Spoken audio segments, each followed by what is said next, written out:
વાર્તા ગુજરાત ન્યૂઝમાં આપનું સ્વાગત છે।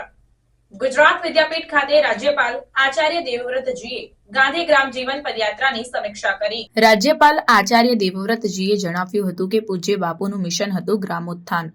તેઓ વિદ્યાપીઠની સ્થાપના કરીને ફક્ત ડિગ્રી અને અક્ષર જ્ઞાન મેળવનાર વિદ્યાર્થીઓ ન હતા ઈચ્છતા।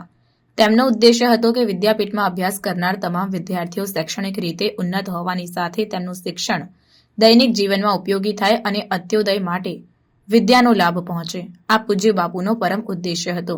ગુજરાત વિદ્યાપીઠ દ્વારા યોજાયેલી ગાંધીગ્રામ જીવન પદયાત્રાની સમીક્ષાના કાર્યક્રમમાં પદયાત્રામાં સહભાગી થનાર તમામને શુભકામનાઓ પાઠવતા રાજ્યપાલે જણાવ્યું હતું કે દેશના ગામડાઓના લોકો મોટાભાગે ખેતીથી જોડાયેલા છે અને આ વખતે તમે તમારી સાથે પ્રાકૃતિક ખેતી પદ્ધતિનું જ્ઞાન અને તમારી વિદ્યા લઈને તેમની પાસે ગયા એ તેમને ઘણી ઉપયોગી સાબિત થશે। રાજ્યપાલે રાષ્ટ્રીય પ્રાકૃતિક કૃષિ મિશન અંગે જણાવ્યું હતું કે વડાપ્રધાન નરેન્દ્રભાઈ મોદીએ કેબિનેટમાં પ્રાકૃતિક કૃષિ મિશન માટે ₹2481 કરોડની ફાળવણી કરી છે।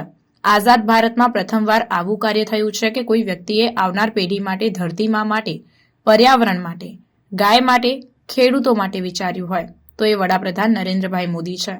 વડાપ્રધાને આ યાત્રા અંગે પણ જણાવ્યું તો તેમણે ઘણી પ્રસન્નતા અનુભવી છે।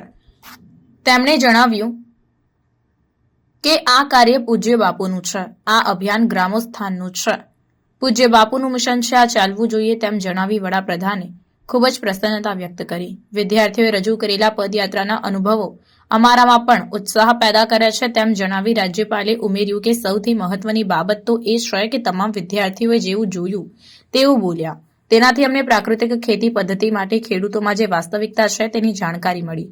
આ ખૂબ જ સારી વાત છે। ગાંધીગ્રામ જીવન પદયાત્રાના સંયોજક અને કોમ્પ્યુટર સાયન્સ વિભાગના અધ્યાપક ડોક્ટર અજય પરીખે પદયાત્રાના રિપોર્ટનું પ્રેઝન્ટેશન રજૂ કર્યું હતું। સૌએ ગાંધીગ્રામ જીવન પદયાત્રાની કામગીરી દર્શાવતી દસ્તાવેજી ફિલ્મનું નિદર્શન કર્યું હતું। ગુજરાત વિદ્યાપીઠના કુલપતિ ડોક્ટર હર્ષદ પટેલે સ્વાગત પ્રવચન કર્યું હતું અને ગુજરાત વિદ્યાપીઠના કુલસચિવ ડોક્ટર નિખિલ ભટ્ટે આભાર વિધિ કરી હતી। આ બેઠકમાં પૂર્વ શિક્ષણ મંત્રી અને ગુજરાત વિદ્યાપીઠના ટ્રસ્ટી ભૂપેન્દ્રસિંહ ચુડાસમા, ગુજરાત વિદ્યાપીઠના અધ્યાપકો, કર્મચારીઓ તેમજ મોટી સંખ્યામાં વિદ્યાર્થીઓ ઉપસ્થિત રહ્યા હતા।